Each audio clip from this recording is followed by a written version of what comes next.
নমস্কার, আমি মুকুল মাহাতো। তোমাদের সবাইকে স্বাগত ভৈরব ডিফেন্স একাডেমিতে। আজকে আরেকটি ছোট্ট ভিডিওতে তোমাদের সবাইকে স্বাগত।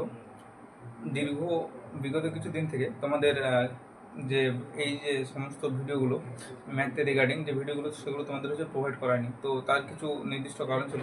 সেই কারণে আমি ক্ষমা প্রার্থী যে আমি তোমাদের কাছে যে এই সমস্ত অঙ্কগুলো তোমাদের হচ্ছে আমি প্রোভাইড করতে পারিনি। তো আজকে থেকে আবার নতুন করে শুরু করলাম, এবং হচ্ছে তোমাদের যে এই অঙ্কগুলো সেগুলো হচ্ছে রেগুলার বেসিসে দেওয়া হবে। তো বেশি দেরি না করে তোমাদের চলো এই অঙ্কটা আমি শুরু করি। ঠিক আছে, অঙ্কটাতে কি বলেছে দেখো। অঙ্কটাতে বলেছে একজন সাইকেল আরোহী একটি নির্দিষ্ট দূরত্ব নির্দিষ্ট গতিতে অতিক্রম করলো। ঠিক আছে, একটি সাইকেল আরোহী একটি নির্দিষ্ট দূরত্ব নির্দিষ্ট গতিতে অতিক্রম করলো। একজন পথচারী অর্ধেক দূরত্ব দ্বিগুণ সময় অতিক্রম করে, এবং একজন যে পথচারী আছে তার অর্ধেক দূরত্ব দ্বিগুণ সময় হচ্ছে অতিক্রম করে। তাহলে পথচারী এবং হচ্ছে সাইকেল আরোহীর গতিবেগের অনুপাত চেয়েছে। ঠিক আছে, তাহলে অঙ্কটাতে কি চেয়েছে? অঙ্কটাতে চেয়েছে পথচারী এবং হচ্ছে সাইকেল আরোহীর গতিবেগের অনুপাত। তাহলে চলো কিভাবে সলভ করবো। দেখো, গতিবেগ সমান সমান আমরা কি জানি, স্পিড সমান সমান হচ্ছে ডিস্টেন্স বাই হচ্ছে টাইম। কার কার আছে?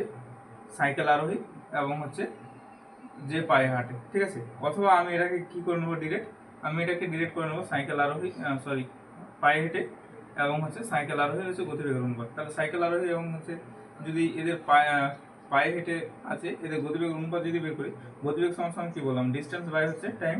তো এখানে যদি দেখি, এখানে হচ্ছে ডিস্টেন্স বাই টাইম। ঠিক আছে, তাহলে ডিস্টেন্স বাই টাইম যদি দেখি, দেখো সাইকেল আরোহী কি বলে দিয়েছে, একজন সাইকেল আরোহী নির্দিষ্ট দূরত্বকে আমি এক ধরলাম, এবং হচ্ছে নির্দিষ্ট টাইমে। এখানে কি বলেছে যে নির্দিষ্ট গতিতে অতিক্রম না, নির্দিষ্ট টাইমে অতিক্রম করলো, নির্দিষ্ট সময়ে অতিক্রম করলো। এটা হবে নির্দিষ্ট সময় অতিক্রম করলো। তাহলে সময়, নির্দিষ্ট সময় আমি কি ধরবো, এক। তাহলে নির্দিষ্ট সময় যদি এক ধরি এবং যে নির্দিষ্ট দূরত্ব যদি এক ধরি, তাহলে এখানে দেখো, এখানে কি বলেছে যে একজন পথচারী তার অর্ধেক দূরত্ব, তাহলে পথচারী তার অর্ধেক দূরত্ব মানে কি 1/2, এবং হচ্ছে তার দ্বিগুণ সময় অতিক্রম করে। তাহলে দ্বিগুণ সময় অতিক্রম করলে হচ্ছে 1/2। 1/2 না, এটা ইন্টু হয়ে যাওয়ার সময়টা এটা ছিল 1, এটা হয়ে গেল 2 মানে 2, এবং এটা ছিল 1, তো এটা হয়ে গেল অর্ধেক দূরত্বটা। তাহলে দূরত্বটা অর্ধেক হয়ে গেল।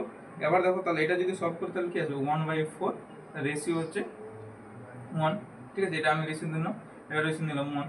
তাহলে এবার এটা যদি কোনাকুনি যদি গুণ করি তাহলে 1/4। ঠিক আছে, তাহলে বলেছে যে এদের গতিবেগের অনুপাত কত হবে, তাহলে এদের গতিবেগের অনুপাত হয়ে যাবে 1/4।